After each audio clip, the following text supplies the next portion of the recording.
Selamat datang kembali. Pernah nggak sih Anda ngerasa yakin banget sama satu tebakan? Padahal situasinya ya gitu deh, nggak pasti.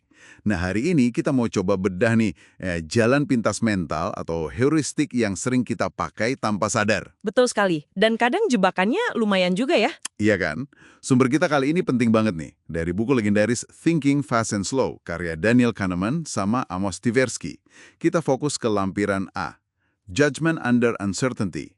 Heuristics and Biases. Siap-siap bongkar cara kerja otak cepat Anda, plus lihat di mana aja sih kita sering kepleset. Gimana? Siap. Seru nih kayaknya. Oke, langsung aja ya.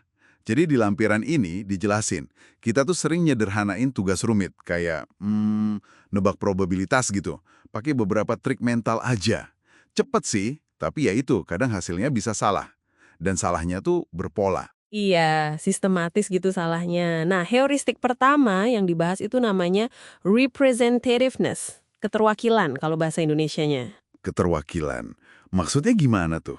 Intinya gini, kita nilai seberapa mungkin sesuatu, katakanlah A, datang dari kelompok B, itu cuma berdasarkan seberapa mirip si A ini sama gambaran atau stereotip kita tentang B. Makin mirip, wah makin yakin kita itu A dari B. Oke. Kayak contoh klasik si Steve yang katanya pemalu, rapi, suka baca. Orang langsung nebak, wah ini pasti pustakawan. Gitu kan?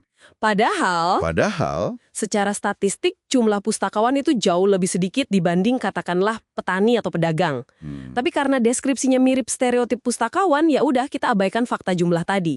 Itu salah satu biasnya, ketidakpekaan terhadap probabilitas awal atau data dasar. jadi karena mirip, kita lupa nengok data kasarnya ya. Selain itu, ada lagi nggak bias dari si representativeness ini? Ada lagi yang penting, yaitu ketidakpekaan terhadap ukuran sampel. Anehnya, pikiran kita tuh nggak terlalu peduli kita lihat sampel 10 orang atau 1.000 orang pas nebak sesuatu. Misalnya nebak rata-rata tinggi badan. Loh kok bisa? Padahal kan harusnya beda jauh ya hasilnya kalau sampelnya kecil sama besar. Harusnya iya menurut statistik, tapi otak kita lebih fokus ke seberapa mirip sampel ini sama gambaran umum populasinya, bukan seberapa banyak datanya. Ini bahaya kalau kita ngambil kesimpulan dari sampel yang terlalu kecil. Wah, iya juga ya. Jadi karena deskripsinya cocok, kita sering lupa nanya, datanya cukup banyak nggak sih? Oke, itu representativeness. Ada lagi nggak trik mental lainnya? Ada. Yang kedua ini soal apa yang paling gampang muncul di kepala kita. Namanya availability, ketersediaan. Availability, ketersediaan. Maksudnya apa yang gampang diingat gitu? Tepat, kita cenderung nilai sesuatu itu lebih sering terjadi atau lebih mungkin kalau contohnya gampang banget kita ingat atau bayangin. Oke, tebakan kata yang dimulai huruf K sama kata yang huruf ketiganya K itu ya. Kebanyakan milih yang awalan K, padahal katanya sih lebih banyak yang huruf ketiga ya. Betul, karena lebih gampang aja kepikiran contoh kata awalan K, kayak kursi, kamar. Nah, kemudahan mengingat ini bisa jadi bias. Kenapa? Karena banyak faktor lain yang bikin sesuatu gampang diingat, bukan cuma karena frekuensinya tinggi. Misalnya apa tuh faktor lainnya? Misalnya, kejadian yang heboh, dramatis, atau baru aja terjadi. Itu pasti lebih nempel di kepala kan? Atau sesuatu yang secara emosional lebih kuat buat kita. Ini bisa bikin kita salah menilai frekuensi atau risiko. Termasuk bikin korelasi ilusi, nganggap dua hal berhubungan padahal enggak, cuma karena kebetulan gampang diingat barengan. Oke. Jadi apa yang paling heboh atau paling gampang muncul di pikiran, itu yang kita anggap paling mungkin. Masuk akal sih, tapi bisa menyesatkan juga ya. Nah yang ketiga apa nih? Tadi udah kemiripan, terus kemudahan mengingat. Yang ketiga ini juga sering banget kita pakai. Adjustment and anchoring. Penyesuaian dan jangkar. Jangkar, kayak di kapal gitu. Hahaha, iya analoginya gitu. Jadi, pas kita diminta bikin estimasi angka, kita tuh sering mulai dari satu titik awal, satu angka awal. Nah, angka awal ini jadi jangkar buat pikiran kita. Terus kita coba nyesuaiin dari jangkar itu. Terus masalahnya di mana? Masalahnya, penyesuaian kita itu hampir selalu kurang jauh. Kita cenderung nempel deket-deket si jangkar awal tadi, meskipun mungkin jangkar itu nggak relevan sama sekali. Kayak eksperimen yang nebak presentasi negara Afrika di PBB itu bukan sih? Yang dikasih lihat angka acak dulu dari roda puter? Nah, itu dia contoh klasiknya. Orang yang kebetulan lihat angka tinggi dari roda itu, tebakannya cenderung ikutan tinggi. Yang lihat angka rendah, tebakannya ya rendah juga.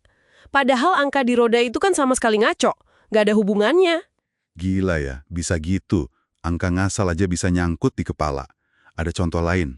Ada. Misalnya diminta ngitung cepat perkalian menurun. 8 kali 7 kali 6 kali 5 kali 4 kali 3 kali 2 kali 1.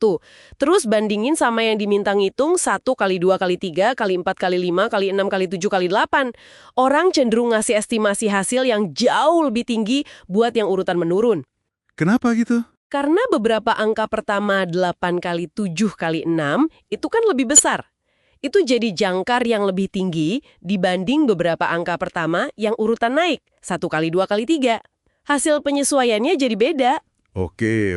Jadi intinya otak kita ini emang penuh sama jalan pintas otomatis ya buat ngadepin dunia yang serba nggak pasti nih. Seringnya sih ngebantu, tapi ternyata banyak titik butanya juga yang bikin kita salah tebak dengan pola yang bisa ditebak. Persis. Dan yang menarik banget dari penelitian Kahneman dan Tversky ini, ketergantungan sama heuristik dan bias-bias ini tuh nggak cuma terjadi di orang awam loh. Oh iya, terus siapa lagi? Para peneliti yang berpengalaman sekalipun, kalau mereka lagi mikir pakai intuisi, bukan pakai analisis data yang hati-hati, ternyata bisa kena jebakan bias yang sama persis. Wah, serius? Jadi pengalaman aja nggak cukup buat ngelatih intuisi kita biar kebal bias gitu ya? Kayaknya begitu. Sepertinya kita tuh nggak secara otomatis belajar prinsip dasar statistik dan probabilitas cuma dari pengalaman sehari-hari. Mungkin karena kita nggak mencatat kejadian-kejadian relevan di kepala kita dengan cara yang benar untuk belajar pola statistikanya. Dalam juga ya? Oke, jadi kita udah kupas 3 jalan pintas utama pikiran kita. Keterwakilan karena mirip, ketersediaan karena gampang diingat, sama jangkar karena angka awal. Plus, jebakan-jebakan kecilnya yang bisa bikin penilaian kita meleset. Iya, dan ini semua ninggalin satu pertanyaan penting nih buat Anda renungkan baik-baik. Apa tuh? Ya, mengingat betapa sering dan otomatisnya kita pakai heuristik ini dan betapa sistematis bias yang ngikutinnya, pertanyaannya adalah, seberapa besar sih kita bisa benar-benar percaya sama intuisi kita sendiri? Terutama kalau keputusannya penting banget buat hidup kita. Wah, pertanyaan bagus buat dibawa pulang. Oke deh, sampai di sini dulu pembahasan mendalam kita kali ini. Sampai jumpa lagi.